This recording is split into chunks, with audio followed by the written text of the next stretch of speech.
सावंतवाडी तालुक्यातील आरोस निसर्ग संपन्नतेनं नटलेलं गाव. नारळ पोफळीच्या बागांनी बहरलेलं हे गाव.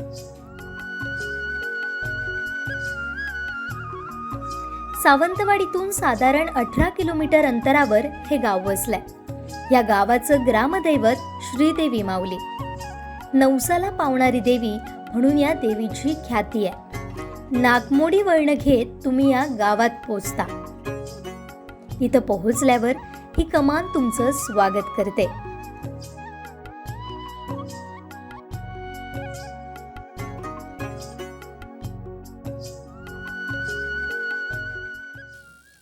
कोकणातली प्रत्येक मंदिराचं एक खास वेगळेपण आहे आणि असंच वैशिष्ट्यपूर्ण मंदिर म्हणजे आरोस गावची ग्रामदैवता श्रीदेवी माऊली.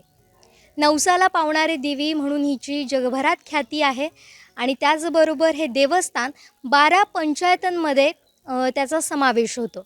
अशा या वैशिष्ट्यपूर्ण मंदिराविषयी कोकण 7 लाईव्हच्या जाऊ देवाची आगावा या खास कार्यक्रमातनं माहिती जाणून घेऊया.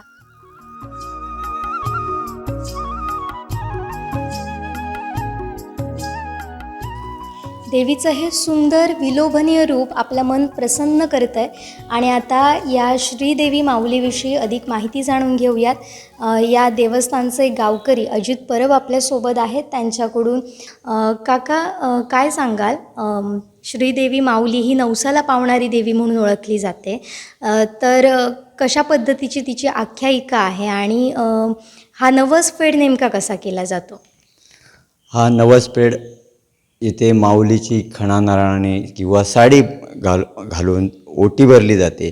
ओटी भरल्यानंतर तिला गोडग्रास म्हणून पेढे किंवा केळी असा मान देवीला चालतो.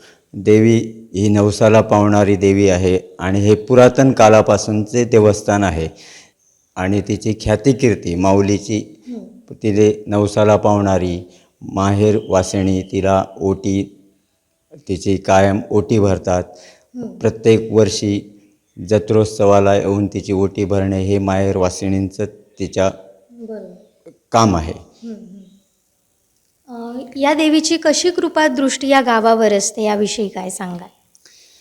या देवीची कृपादृष्टी या गावात गरीब जरी मनुष्य असला तरी त्याला कोणत्याही प्रकारचं जरी संकट आलं तरी त्या देवीला नुसतं जरी तोंडाने त्यांनी सांगितलं तरी त्याच्या बहुमान ते संकटातनं वाचव, तर ती अगदी देवी तिच्या सांगण्याला होकार करून अगदी तिच्यापर्यंत पाहून तिला त्या संकटातनं निवारण करतात. आणि त्याच्यामुळे हे असं आहे की या खणा नारळाची ओटी भरून माहेरवासीन जे लग्न करून आपल्या गावातनं जी बाहेर गेलेली आहे तर ती सर्व माहेरवासिनी लोक अगदी आपल्या समारंभाच्या जत्रेच्या वेळी किंवा नवरात्र दसऱ्याच्या वेळी इथं येऊन अगदी खणा नारळाची घालून ओटी भरून आपला नवस पेढून घेतात आणि त्याप्रमाणे त्यांचं काम होतं आहे. अशा प्रकारचं 12 पंचायतन असं आमचं हे देवस्थान आहे. म्हणजे आम्ही गावठी 12-5 म्हणतो ना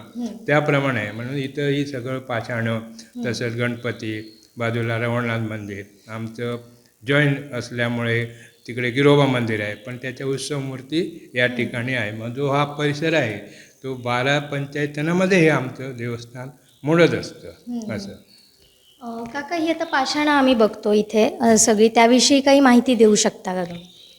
पाषाणाविषयी म्हणजे माऊलीच्या उजव्या बाजूला जो पाषाण आहे ते 12चा पूर्वज म्हणून, त्याच्यानंतर पुढे आहे तो परवसाचं पाषाण आहे, त्याच्या पाठीमागे आहे तो पूर्वेचा मालक म्हणजे पूर्वी देवी, हिचा तो मालक असं त्याला नाव आहे. त्याच्या बाजूला एक पाषाण आहे, ती पूर्वेची मालकीण म्हणून आहे. त्याच्यानंतर त्याच्या उजव्या साईडला जे पाषाण आहे ते पारधीचा वस म्हणजे शिकारीचा वस असं त्याला नाव आहे. त्याच्यानंतर त्याच्या बाजूला एक जे ढाल घेऊन जे पाषाण आहे त्याला 12चं निरांकर असे म्हणतात. इथे सावतामाळी आहे, तसंच जैन ब्राह्मण आहे. ही उजव्या बाजूची पाषाणं झाली. त्यानंतर माऊलीच्या डाव्या बाजूला गावड्याची पाषाणं आहेत. इथे डाव्या बाजूला गावड्याचं स्थान आहे आणि त्या डाव्या बाजूला गावड्याची पाषाणं आहेत. गावड्याचं मायेचा वस भराडी देवी हे एक पाषाण आहे. कोडगुळा, खामला, तसेच गावडेवस आणि खुद्द गावडोबा असं त्या देवाला नाव आहे आणि त्याचं निरांकार आहे एक. एवढी पाषाणं गावड्याची आहे. आता इथे जे आम्ही बघतोय त्या पाषाणांबद्दल तुम्ही माहिती दिलात, पण त्याचबरोबर आता आपल्याकडे रवळनाथ इथं आहे आणि तुम्ही जसं म्हणालात की गिरोबाचं सुद्धा या देवीशी नातं आहे. याविषयी तुमच्याकडून माहिती जाणून घेईन की गिरोबा आणि माऊलीचं नातं कसं आहे. त्याचबरोबर रवळनाथ सुद्धा इथे आहे आणि आपल्याकडे गणपती शंकराची मूर्तीसुद्धा पाहायला मिळते. तर या मूर्तींबद्दल काय सांगाल आणि यांचं एकमेकांचं नातं कसं आहे? तर इथे आता गिरोबा मंदिर थोडं लांब आहे, पण ते 12 पंचायतांचं देवस्थान आहे. तर गिरोबाच्या पायाखाली तिथे पायाच्या बाजूला गणपती आहे. म्हणजे गणपतीपासून त्या देवस्थानाची सुरुवात आहे. तर तिथे गिरोबा हा जसा ज्यावेळी लोक माऊलीला नवस बोलतात त्यावेळी गिरोबाला पण नवस बोलतात. गिरोबा हा संकटकाली धावून जाणारा, प्रत्येक भक्ताच्या हाकेला धावून जाणारा हा गिरोबा हा देव आहे. तर त्या गिरोबा देवाची ख्यातिकीर्ती आहे. कुठेही माणूस संकटात असला तर त्याला संकटातून नाव घेतल्यानंतर संकटातून बाहेर काढणं हे त्या देवाचं एक प्रमुख काम आहे. तसंच नवसाला पावणं हा त्या देवाला पेड्याचा किंवा केळ्यांचा असा मान बोलतात आणि त्याचा गिरोबाचा चाळा म्हणून आहे. त्याला नारळ आणि कोंबडा हा मान चालतो. हा मान माऊलीला ज्यावेळी लोक मान करतात त्यावेळी गिरोबाला पण मान करतात. असं नाही की एकाच वेळी दोन्ही नवस फेडले. हां, दोन्ही नवस फेडले जातात. तसंच रवळनाथ हे माऊलीचा उजवा, तो माऊलीचा मेळेकरी आहे आणि रवळनाथ ह्या देवस्थानाला पण तेवढंच महत्त्व आहे. 12 पाचाचा मेळेकरी म्हणून रवळनाथ हा याची ख्यातिकीर्ती आहे. तसंच बाजूला लिंग आहे. लिंग महादेवाचं मंदिर आहे. तसंच त्याच्या बाजूला वेताळ भूतनाथ म्हणून देवस्थान आहे. हे देवस्थानं 12 पाचामध्ये मोडणारी ही सर्व देवस्थाने आहेत. आणि कुळकार म्हणजे आम्ही जे कुळ जे आहे ते परब मानकऱ्यांकडे आहे. आणि कुळकार म्हणजे कुळाचा पाटा आहे. जेवढे मूर्त्या इथे आहेत या देवळामध्ये त्यांची जी उत्सव मूर्ती जी आहे म्हणजे मोर मुखवटा जो आहे तो प्रत्येक देवाचा मुखवटा कुळाच्या पाट्यावर आहे. गिरोबाचं पण जो मुखवटा आहे तो इथे पाट्यावर आहे या कुळाच्या. त्याला कुळकार म्हणतात. आणि दुसरे थळकर म्हणून जे नाईक आहेत ते इथले थळकर मानकरी आहेत या देवस्थानचे. या देवस्थानाला 12 मानकरी आहेत आणि 12 मानकऱ्यात हे प्रमुख मानकरी कोळकर आणि थळकर हे प्रमुख मानकरी आहेत. प्रत्येक कार्यक्रमाला त्या ठिकाणी सगळे जमून पुढच्या जे नियोजन असतात धार्मिक कार्यक्रमाचं ते करत असतात. मग दसरा असो, पुढच्या जत्रा असो, त्या ठिकाणी जे मानकरी असतात ते त्यामधूनच सगळेजण असतात आणि त्या प्रकारे विचार विनिमय करून करत असतात.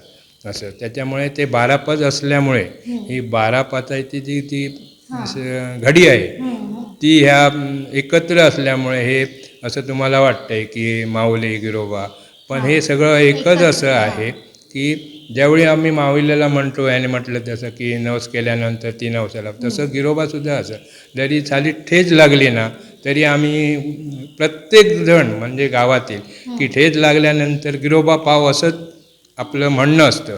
मग हे चालत आलेलं आहे म्हणजे पूर्वीपासून असं. आणि त्या ठिकाणी तो अगदी आवर्जून त्या ठिकाणी त्याला पोचून त्याचं शंकेचं काय असेल संकट त्यातून अगदी निवारण करतो आणि मग ते त्याप्रमाणे जत्रेला आणि त्या नवसफेड होतात. त्याच्यामुळे हे देवस्थान तुम्ही म्हटल्याप्रमाणे की असं नातं आहे. असं आता विविध कार्यक्रम आहेत त्याची मी तुमच्याकडून माहिती घेईन, पण त्यापूर्वी काका मी तुमच्याकडे येते. इथे कौल घेण्याची आपल्याकडे प्रथा आहे, म्हणजे कुठलंही शुभ कार्य करायचं झालं, एखादं वस्तू जरी घ्यायची झाली तरी आपण कौल घेतो. आणि कोकणात ही विशेषतः प्रथा परंपरा बघायला मिळते. इथं सुद्धा ती जपली जाते. प्रत्येकाचं कौल घेण्याची पद्धती वेगळी असते. तर माऊली मंदिरात हा कौल कशा पद्धतीनं घेतला जातो? इथे माऊली मंदिरात हा कौल, माऊलीला 42 प्रसाद लागतात आणि त्या 42 प्रसादाचे 42 अर्थ आहेत. तर 42 अर्थ म्हणजे एक उजवा, तिसरा, पाचवा झाला तर तो सत्य म्हणून मानला जातो. जर डावा, तिसरा, पाचवा झाला तर तो नाही म्हणून मानला जातो. तर त्या प्रकाराने ते आम्ही कौल रूपाने हे घेत असतो. म्हणजे आम्ही प्रसाद बोलतो. तांदळाचे प्रसाद तिला लावले जातात आणि ते 42 प्रसाद तिला लागतात आणि तो कौल मागितला जातो. आणि तो कौल झाल्यानंतर ते काम पूर्ण व्हायलाच पाहिजे अशी तिची ख्यातिकीर्ती आहे माऊलीची.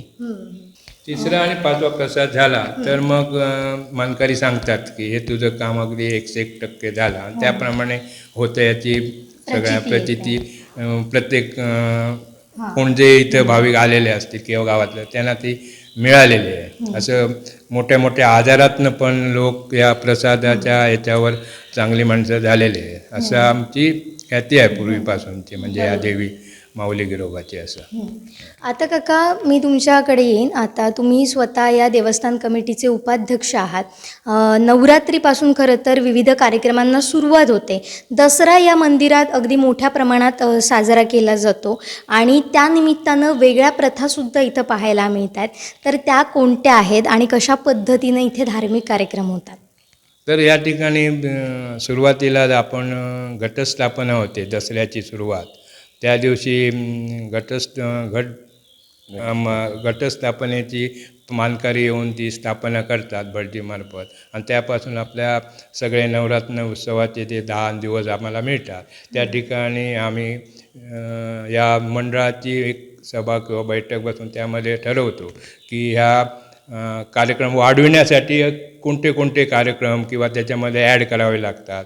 त्याप्रमाणे आम्ही धार्मिक कार्यक्रम तर असतातच असतात. घटस्थापने दिवशी सगळं अभिषेक हे ते सगळं त्याप्रमाणे आपण करतो. जो दिवाबत्ती करतो ती आमची एक महत्त्वाची आहे की जी दिवाबत्ती असते ती अगदी 9-10 दिवस अगदी न विसता आणि तेवढी जबाबदारी असते आमच्या या सगळ्या गावकर मंडळीवर की त्याप्रमाणे तसं केलं जातं. त्याच्यामुळे घटस्थापनेपासून दसऱ्यापर्यंत विविध कार्यक्रम आपण घेत असतो. धार्मिक विधी देवीवर होतात. त्याप्रमाणे त्याच्यात 1-2 दिवसाची विधी आपण करून घेतो. त्याच्यामध्ये पहिल्या दिवशी दांडिया असे म्हणजे प्रोत्साहन देतो इतर लोकांना की दांडिया नृत्य असो किंवा स्पर्धा असो किंवा आणखी काय काय जे कार्यक्रम वाढवण्याच्या दृष्टीने सांस्कृतिक ते आपण नियोजन केलं जातं. मग दसरा संपल्यानंतर मग जत्रा उत्सव. मग त्या जत्रा उत्सव म्हणजे तसंच असतं की आपली जत्रा होते.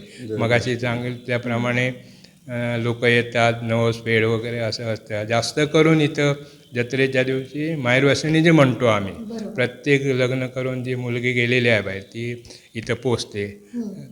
त्याच्यानंतर आपण गिरोबा म्हणून सांगितलं आहे म्हणजे त्या ठिकाणी तिची पण जत्रा दुसऱ्या दिवशी होते. त्या दिवशी पण ते नवसपेढ वगैरे होऊन जत्रा होते. त्याच्यानंतर हे विविध कार्यक्रम असे चालू होतात. त्यानंतर तिकडच्या ठिकाणी इकडे नवरात्र उत्सव जत्रा तसंच त्याप्रमाणे तिथं पण जत्रा सप्ताह असतो. त्या ठिकाणी सप्ताह होतो गिरोबा मंदिर त्या ठिकाणी. आणि रामनवमी त्या ठिकाणी पण भरगच्च असे कार्यक्रम असतात. 9 दिवशी नाटकांची स्पर्धा, नाटक लावणे, गावातील लोक नाटक बसून त्या ठिकाणी मनोरंजनासाठी हे करतात. म्हणजे या ठिकाणी आपण वाढवण्याचं जे काम आहे म्हणजे प्रोत्साहन देऊन आपल्या गावाची ख्याती कशी वाढेल, कार्यक्रमाच्या दृष्टीनं आपल्या गावाचं कसं नाव येईल या दृष्टीनं आपण प्रयत्न करत असतो. पण दसऱ्याबद्दल मला विशेष ऐकून घ्यायचं आहे, कारण त्यानिमित्तानं विविध कार्यक्रम इथं होतात आणि काही जुन्या परंपरा फार पूर्वीपासून चाललेल्या आहेत, त्या अजूनही तशाच पद्धतीनं जपलेल्या आहेत या मंदिरानं. त्याबद्दल काय सांगा? त्याबद्दल म्हणजे आमची महत्त्वाचं म्हणजे आम्ही दसऱ्या दिवशी ज्यावेळी तरंगकाठी म्हणतो आम्ही, ती जेव्हा सजवतो तर साड्या वगैरे वापरून, आणि त्यावेळी दसऱ्या दिवशीची महत्त्वाची परंपरा म्हणजे आमचे अंधार वगैरे वाढून त्या ठिकाणी कोचापट हा विषय त्या ठिकाणी विशेष असा येतो की दांडेकर म्हणून आमचा जो देव असतो ते अगदी सुरीच्या ह्याने हे करून ते करून देवीचं एकदम इतकं हे तेज असतं की त्याच्यानं ते घडून जातं. आणि मग त्या दिवशी त्या दसरा झाला असं म्हणून आपण सोन्याचे म्हणजे कलमाची अशी कलमाचं सोनं म्हणून लुटून ते वाहतो प्रत्येक जे पाषाणावर. ही एक महत्त्वाची आमच्या दसऱ्याची, आणि त्या दिवशी चोपाई नृत्य वगैरे असं असतं. म्हणजे ते काय पण एक हे कार्यक्रम महत्त्वाचा म्हणजे तो की त्या दिवशी तो कोचापट हा जो विषय आहे आमचा तो अगदी खूप महत्त्वाचा आहे. आणि नसल्यानंतर मग मानाप्रमाणे ह्याने म्हटलं तसे 12 पंचायत म्हणजे 5 मान, मग त्या ठिकाणी देव जातात तरंगकाठी साहेब तिथे थांबतात आणि मग 5 पावंदेर म्हणून झाल्यानंतर मग ते मंदिरामध्ये येतात. मग वर्षाची मग सुरुवात झाली आणि मग कार्यक्रमांची सुरुवात आहे. आणि त्या ठिकाणी असं जेणेकरून आपल्या गावाची काय ती वाढेल कार्यक्रम. ह्या ठिकाणी जसे कार्यक्रम होतात नवरात्री उत्सव होते, पण तसेच त्या ठिकाणी रामनवमीला पण कार्यक्रम असतात. आता पण तिथं गिरोबा मंदिर आमचं काम चालू आहे, गिरोबा मंदिराची सुरुवात आहे तिथं, पण सध्या मंदिर बांधण्याचं काम आहे, बांधकाम सुरू आहे तिथं. आणि ते झाल्याच्या नंतर इथलं नियोजन करण्याचं उद्दिष्ट आहे पुढचं असं त्या ठिकाणी. पण आपण एक महत्त्वाचं आहे की ही पुरातन मंदिरं जपण्यासाठी काय करता येईल ह्याचं विचार विशेष करून चालू आहे. आता नूतनीकरणामध्ये स्लॅब घालतात, वेगवेगळे डिझाईन वापरतात आणि त्या ठिकाणी हे करतात. त्याप्रमाणे तसं ते मंदिर चालू आहे की त्याप्रमाणे आता आधुनिक ह्याच्याप्रमाणे. पण हे जे पुरातन असं मंदिर आहे तर क्वचित बघायला मिळतात तुम्हाला पुरातन मंदिर. तर सुशोभित करून जर ती टिकवण्याचा प्रयत्न केला तर त्या दृष्टीनं पण पुढचं असं विचारविनिमय आहे गावातील सगळ्या लोकांना धरून. असं आपलं देवस्थान चालू आहे. आता ते लवकरात पूर्णत्वास येऊ अशी या देवाचरणी आपण प्रार्थना करूया सगळेजण. काका मी पुन्हा एकदा तुमच्याकडे येईन. इथे पावणेर म्हणून आता तुम्ही जसा उल्लेख केला आहे तो कार्यक्रम केला जातो, तर तो कार्यक्रम म्हणजे नेमका कसा असतो आणि ती काय प्रथा नेमकी आहे? तो पावंदेर म्हणजे एक असा भाग आहे की जे 5 मानकरी आहेत, प्रमुख मानकरी 5 आहेत, ते 5 पावंदेर होतात इथे. तर प्रथम पावंदेर होतो तो दळवी म्हणून आहे इकडे मानकरी, तो प्रथम मानकरी आहे. त्याच्याकडे जो पावंदेर म्हणून जातो तर इथून देव त्याच्याकडे गेले जातात. नंतर तो तिथे त्या देवांची पूजापाठ करणे आणि नंतर देवांना एक महानैवेद्य दाखविणे निशाणा आहे, ती सगळी निशाणं जातात. आणि तिथे गेल्यानंतर त्या रात्री देव तिथे थांबतात आणि दुसऱ्या दिवशी त्याला कौल म्हणजे अंधार वगैरे उभे राहून त्याला कौल देतात. आणि त्याच्या अगोदर तो संपूर्ण लोकांना तिथे महानैवेद्याची सोय केलेली असते. म्हणजे संपूर्ण जे लोक येतील दर्शनाला तिथे त्यांना महानैवेद्य घातला जातो. त्याच्यानंतर देव अंधार रूपात देव येऊन त्याला कौल देतात. कौल दिल्यानंतर पुन्हा जो पुढे दुसरा पावंदेर आहे तो इथे आमचा परभूंचा पावंदेर असं म्हणतात त्याला. परबांचा पावंदेर, कुळकराचा पावंदेर असं त्याला उल्लेख आहे. तर तो पण तसाच इथे देव आल्यानंतर त्यांची इथे पूजापाठ केला जातो. नंतर त्यांना महानैवेद्य दाखवला जातो. त्याच्यात जो नैवेद्य दाखवतात तो संपूर्ण 12 मानकरी असतात, त्यांना प्रत्येकाला तो नैवेद्य दिला जातो. आणि नंतर दुसऱ्या दिवशी तसंच हे असतो प्रोग्राम. म्हणजे संपूर्ण लोक जे दर्शनाला इथे येतात त्यांना इथे महानैवेद्य वाढला जातो आणि ते जेवल्यानंतर पुन्हा कौल हा असा प्रकार होतो. तसंच तिसरा पावंदेर हा इथे पालव म्हणून आहे. मानकरी.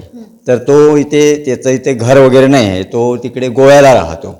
तर तो या मंदिरात त्याचा केला जातो पावणेर. तो पण त्याच प्रकारे केला जातो. त्याला कौल दिल्यानंतर इथून देव आमचे नाईक म्हणजे थळकराचा पावणेर तिथे जातात. तिथे पण तसंच म्हणजे कौल वगैरे त्याला काय पूजापाठ आहे किंवा महानैवेद्य आहे तो तिकडे वाढला जातो. तिथे देवीची ओटी भरणे हा पण कार्यक्रम प्रत्येक पावणेराला होतो.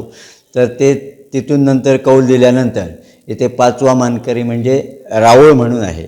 तर त्या रावळाकडे पण तसाच पावणेर होतो आणि नंतर देव इथे या मंदिरामध्ये येतात त्याला कौल झाल्यानंतर. म्हणजे आमचं त्या दसऱ्याचं जे कार्यक्रम आहे ते देव मंदिरात आल्यानंतर संपलं असं म्हणजे होतो जायला. नंतर मग जे सालाबाद म्हणतो आम्ही त्याप्रमाणे पूजापाठ करणं हे कार्यक्रम द्या. जर कोण राहिलं समजा चुकून की नवस पेडणं किंवा काय, तर त्या 5ही पावणेरामध्ये त्यांना ती मुभा आहे की तो नवस ओटी भरून किंवा नारळ ठेवून काय असेल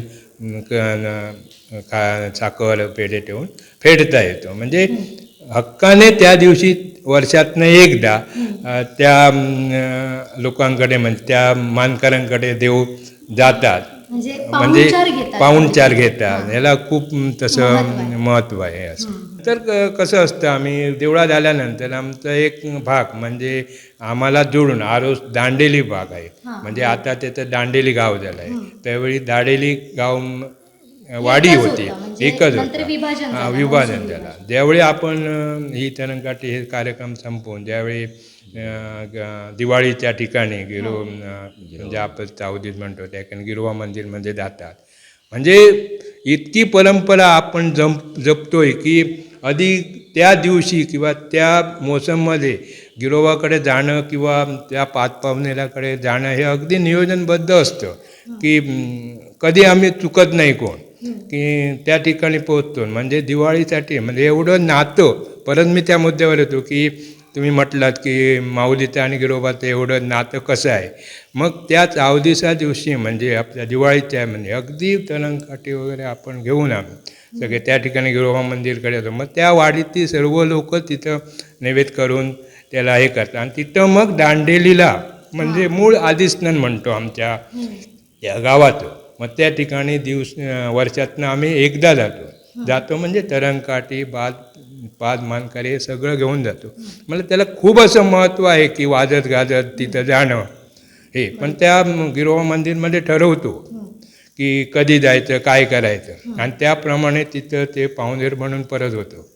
आणि ते करून आम्ही ती दांडेलीला जाऊन त्या ठिकाणी काय कौल पाणी काय आपले अंधार वगैरे वाढून जे काही लोक असतात तिथं पण नवस केले जातात. तिसर अभिषेक वगैरे ते केले जातात. मग त्या ठिकाणी त्या लोकांची नवस फेडण्याची वेळ त्यांना किंवा ती मुभा मिळते तिथे जाऊन की त्या मूळ आदिस्नान म्हणतो आम्ही. त्या ठिकाणी आम्ही जाऊन त्या ठिकाणी पण लोकांना ते नारळ साखर काय ठेवता येतात त्याप्रमाणे ठेवतात. आणि एका बलगत असा त्या ठिकाणी तिथले जे लोक आहेत ते देवीला उपहार वगैरे करून लोकांना महाप्रसाद वगैरे असं देऊन मग त्या दिवशी नंतर मग रात्री त्यांना कौल घालून मग आपण आपल्या मूळ ठिकाणी येतो. मग अगदी न चूक हे कार्यक्रम आपण करत असतो. म्हणजे जपण्याचं म्हणजे म्हणून जपतोय अजूनपर्यंत की आरोस दांडेली हे जे काय असत ते गावकर मंडळी एवढी ह्याने जपते की त्याच्यात कधी खंड पडत नाही असा आपला या गावाची ख्याती आहे की त्या ठिकाणी अगदी एखाद्या वर्षी पण गैरहजर किंवा जाऊ नये काय नाही असं काही नाही. पण अगदी जातं त्या दिवशी त्या लोकांना एवढा उत्स्फूर्त हे असतो आणि उत्साह असतो की लोक सगळे भारून जातात. त्या वाडीतली माणसं तिथं या निमित्तानं एक प्रकारे एकोपा जपण्याचं काम हे होत असतं आणि ते आताच्या जगात फार महत्त्वाचं आहे. आणि हाच संदेश या वेगवेगळ्या उत्सवांमधून आपण कोकणातून अशा प्रथा परंपरामुळे तो जपण्याचं काम केलं जातं हे पुन्हा एकदा अधोरेखित होतं. आता या सगळ्या कार्यक्रमांची तुमच्या प्रश्नाला आम्ही ते उत्तर देतो. म्हणजे आमचं असं आहे की तुम्हाला त्याचा अनुभव येईल केवढ्या या माहितीवरून असं वाटेल की आम्ही किती हे नातं जपण्याचा प्रयत्न करतो आहे, विशेष करून म्हणजे आपल्या भावनाच्या आहार येऊन असं नाही, तर धार्मिकच्या दृष्टीनं देवाच्या माध्यमातनं असं एकोपा आणि ते जपण्याचं काळजी ही खूप आम्ही घेत असतो, असं तुम्हाला प्रत्यय येईल की आमच्या सगळ्या ज्या माहितीवरून असं. आता या कार्यक्रमाची सुरुवात जी होते ती आता ही नवरात्र आणि दसऱ्यापासून होते. मग शेवट कसा होतो आणि विशेष म्हणजे इथला शिमगोत्सव मला असं वाटतं हा शेवट असतो या सगळ्या उत्सवांचा. तर या शिमगोत्सवाचं सुद्धा वेगळेपण आपल्याला पाहायला मिळतं. तर ते काय आहे आणि हा शिमगोत्सव कसा साजरा होतो? जत्रोत्सव झाल्यानंतर शिंगमा हा कार्यक्रम चालू होतो. तर शिंगम्याला इथे पोपळीच्या झाडापासून होळी म्हणजे होळी उभी केली जाते आणि त्या होळीमध्ये सर्व गावातील लोक येऊन ती होळी उभी करणे आणि त्या निमित्ताने तिथे अंधार येऊन एक देवपण म्हणून देवस्थानी कार्यक्रम पार पडला जातो आणि त्या 7 दिवसाचा शिमगोत्सव असतो इथे. तर त्या 7 दिवसाच्या शिमगोत्सवामध्ये प्रत्येक गावात देवस्थानचं निशाण प्रत्येकाच्या घराघरांनी देवस्थानचं निशाण जातं. तिथे मग लोक तिथे तळी ठेवणे म्हणजे नारळ आणि तांदूळ वगैरे ठेवून त्याच्यात पैसे ठेवणे हा प्रकार इथे देवाचं मान म्हणून ते देतात. तसेच जे कोण शिमगोत्सवात ते फिरतात त्यांना शबय म्हणून पैसे घालणं वगैरे हे काम चालतं. नंतर शिमगोत्सव झाल्यानंतर जो काय पाडव्याचा कार्यक्रम असतो, तर पाडव्याला इथे माऊली मंदिरात इथे येऊन पाडव्याचा घट बसविला जातो.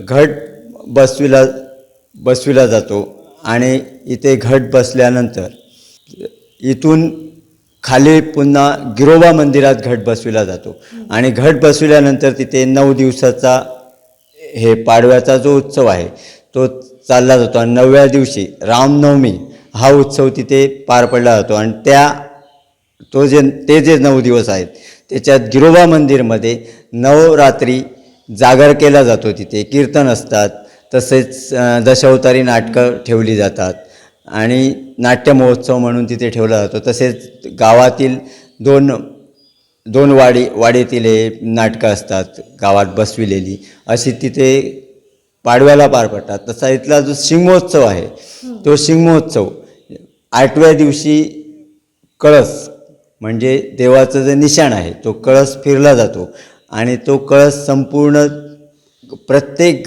घरापर्यंत जातो आणि ते तीर्थ म्हणून असतं, न्हावण म्हणून घालतात. तर ते न्हावण प्रत्येकाला दिल्यानंतर ते शुद्धीकरण पूर्ण गावात शुद्धीकरण होतं. नंतर कळस इथे मटी देतो, परवंचं जो कुळकाराची मटी आहे त्या मटी देतो. तिथे मग त्या कळसाचा उपार म्हणून संपूर्ण गावाला बोलून तिथे हे महानैवेद्य वाढला जातो आणि शिमगोत्सवाची इथे समाप्ती होते. तसंच नंतर पुढे पावसाळ्यामध्ये आषाढी एकादशीला गिरोबाच्या मंदिरामध्ये सप्ताह म्हणजे हरिनाम सप्ताह सप्तक पार पडतो. तर त्या सप्त्याला असं इथून तरंगकाठी गेली जाते. गिरोबाचं जे रुपडं आहे ते तिकडे नेऊन तो उत्सव चालू होतो. तर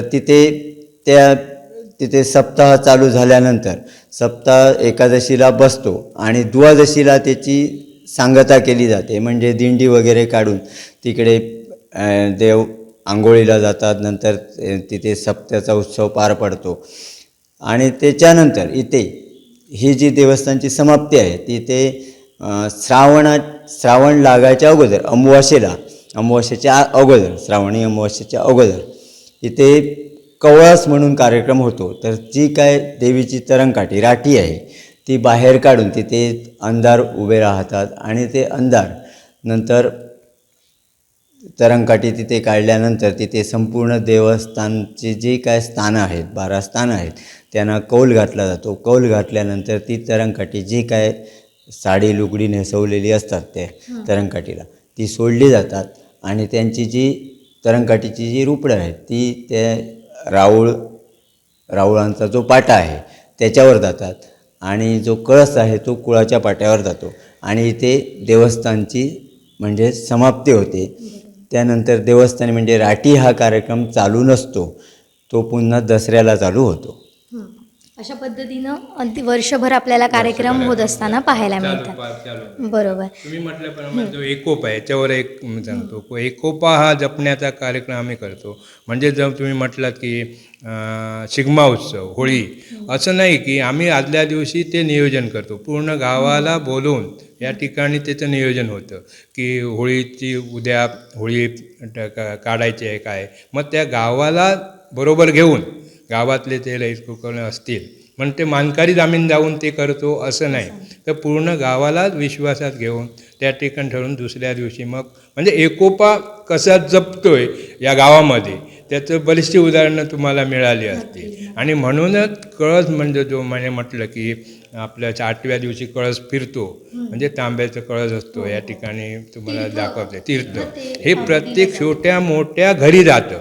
म्हणजे त्या घरातील त्या कुटुंबाला असं वाटतंय की आपला देवच इथे आलाय. आणि एवढं ते सडासड करून शेण सडा करून ते वाट बघत असतात प्रत्येक घरी, मग छोटं घर असो मोठं असो, आणि त्या ठिकाणी तो कळस जातो. म्हणजे देव आल्यासारखं असं वाटतो. म्हणजे एक ही आम्ही परंपरा, मला वाटतं आरोस गावात तुम्ही आलायत आणि म्हणजे परंपरा आणि एकोपा याच्यावर म्हणून मी सांगतोय की एवढं जपण्याचा आम्ही प्रयत्न करत असो, सगळी गावकर किंवा मंडळी किंवा जे 5 सन्मानकरी आहेत त्यांना बरोबर घेऊन. आता इतकी वर्ष हा परंपरा हे सगळे जुने सण आपण साजरे करतोय, त्या प्रथा परंपरा आपण टिकवून ठेवल्यात आणि भविष्यातसुद्धा अशाच पद्धतीनं हा एकोपा असाच राहू देत. हे सण उत्सव वर्षानुवर्ष चालूच राहू देत आणि त्याचं बळ तुम्हाला देवीने देऊ देत. हीच या निमित्तानं तुम्हा सगळ्यांना शुभेच्छा. पण ते जे काय चालू आहे ते पण पूर्ण होऊ दे असं सगळ्यांची म्हणजे आराधना आहे आणि मोठी ती इच्छा आहे की मंदिर चालू आहे, ते होतं आहे आणि त्याचं बजेट पण असं खूप मोठं आहे. त्याप्रमाणे ते पण झालं तर आमच्या गिरोबाचं मंदिर झालं, त्याच्यानंतर मग माऊलीचं मंदिर बांधायचं आहे. नाही आव्हान म्हणजे काय, तिकडे कुणाला मदत करायची असली तर करू शकतात. आम्ही लोकांनी केलेली आहे, बऱ्याच लोकांनी केलेली आहे. अजून कुणाला करायची असेल मदत तर करू शकतात. हे पण आमच्याबरोबर ते म्हणजे आम्ही जसं म्हणतो गावकर मंडळी, पण ही पण आमच्याबरोबर सोबत असते की ज्यावेळी आम्ही ह्या कामाला काही पाळणं काही धार्मिक कार्यक्रम करताना काही अडचणी येतात, तर त्या ठिकाणी मग आमचं परंपरेनुसार परत मी त्यावर बोलणं नाही तर हे घोगळे म्हणून आहे, ते म्हणजे भाचे म्हणून आम्ही म्हणतो. मग ते आम्ही करत नाही काही ते, मग त्यांना ते हे करतो की ते अगदी मनापासून त्याची सेवा चाकरी काय असेल त्या अडचणीच्या दिवसामध्ये हो त्यांचा माणूस, त्यांना तुम्ही जरी विचारलं तरी चालेल, त्यांची घेऊ शकता. आता त्यांनी जसं म्हटलं की तुमचं नातं हे भाचे म्हणून येतं, तर हे काय नेमकं नातं आहे आणि तुमच्याकडे हा मान कसा असतो? ते काय पूर्वीपासून चालत आलेलं आहे. ह्यांना काही ती अडचण आली काय आली तर आम्हाला ते सांगतात असं असं हे करा, त्याप्रमाणे आम्ही करतो. मग ती पूर्ण सेवा करण्याची जबाबदारी हो तुमची हो असते. हो. आणि अगदी एकदम कुतूहलाने करतात की अगदी कधी आम्ही पण कसं हे करतो त्याप्रमाणे पण त्यांना पण एकदम वाटतंय की ते करतो त्याप्रमाणे घोगळे आणि कुबल असे काही म्हणजे त्यावेळेचं नियोजन बघा कसं अगदी त्यावेळी काय कॉम्प्युटर युग नाही, आमच्यात पण शिकलेली बघायचं म्हणा, पण जे लोक होते पूर्वीचे गावकरी मंडळी पण अगदी चांगल्या प्रकारे असे नियोजन करून ठेवलं. कोणाला काय, कोणाला दाणेकर म्हणून जे असतात आपण ह्या त्यांना पण प्रत्येक ठिकाणी त्याप्रमाणे 5, 7, 12 पंचायतन म्हटलं, पण प्रत्येकाला त्याप्रमाणे त्याने तो जो मान ठेवलेला आणि ती परंपरा आपण त्यांना तो मान देत आहोत आणि त्याप्रमाणे आम्ही चालत आहोत. त्याप्रमाणे यांनी सांगितल्याप्रमाणे ते आपण घेऊया की तिकडचं काम मंदिराचं चालू आहे, तर कोणाला मदत करायची असेल किंवा आणखी काय हे करायचं असेल तर गरजेचं आहे असं आमच्या. आता जसं परब काकांनी सांगितलंय की सध्या गिरोबा मंदिरचं काम सुरू आहे, बांधकाम होतंय, एका वेगळ्या रूपात गिरोबा मंदिर साकारतं. यासाठी तुम्हाला जर कोणाला मदत करायची इच्छा असेल तर तुम्ही सुद्धा तुमची या निमित्तानं सेवा बजावू शकता आणि ह्या मंदिर उभारणीसाठी हातभार लावू शकता. तर तुम्ही सगळ्यांनी खूप सुंदर अशी माहिती याबद्दलची दिलेली आहे. मंदिर कशा पद्धतीनं उभं राहिलं आणि आता त्या निमित्तानं कुठकुठले कार्यक्रम होतात, त्यासाठी आपले मनपूर्वक आभार.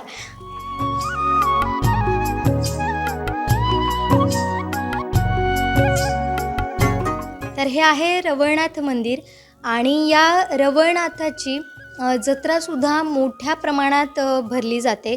लाखो भाविक या जत्रेसाठी सुद्धा इथं येत असतात. त्याविषयीची अधिक माहिती जाणून घेऊया इथले गावकरी अजित परब यांच्याकडून. रवळनाथाची जत्रा ही माऊलीची जत्रा झाल्यानंतर 1 महिन्याने षष्टीची आहे ती म्हणून तिला षष्टी आहे. तर त्या जत्रेला असंख्य भाविक इथे आपला एक मान म्हणून एक अमृताचं फळ किंवा केळी पेढे असे या देवाला माननवस करतात आणि इथे 1 महिन्यात इथे ही जत्रा संपन्न होत असते. तर या जत्रेला इथे दशावतारी नाटक होतं आणि ही जत्रा इथे या देवळासमोर 12चा मांड म्हणून आहे, त्या मांडावरच ती जत्रा केली जाते. ही देवी म्हणजे हिला भावई असं म्हणतात, पण ती गजांत लक्ष्मी असंही शुद्ध याच्यात तिला गजांत लक्ष्मी संबोधली जाते. तर ती पण 12 पंचायतनामध्येच देवता येते, म्हणजे हे पण एक देवीचंच रूप आहे.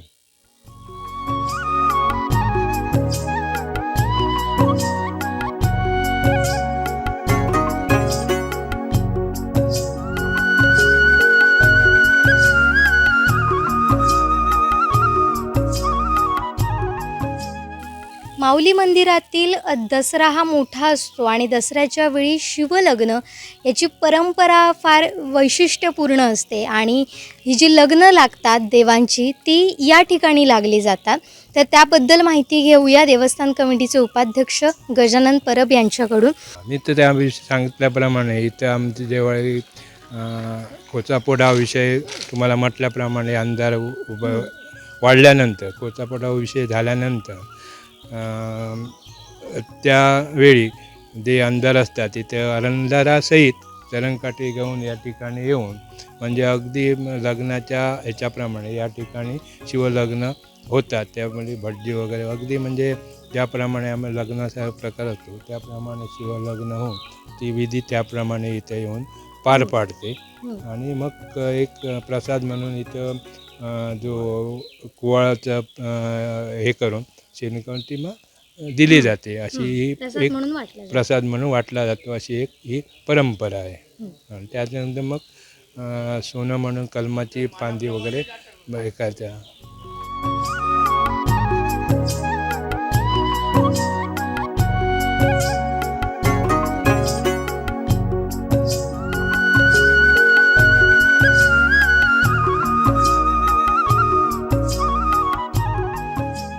अशा या नवसाला पावणाऱ्या हाकेला धावणाऱ्या श्रीदेवी माऊली मंदिराविषयी आपण माहिती जाणून घेतली. तुम्हीसुद्धा कधी या भागात आला असाल तर या मंदिराला एकदा नक्की भेट द्या. कॅमेऱ्यासाठी कौशल वर्दमसह जुईली पांगम, कोकणसाद लाईव्ह, सावंतवाडी आरोस.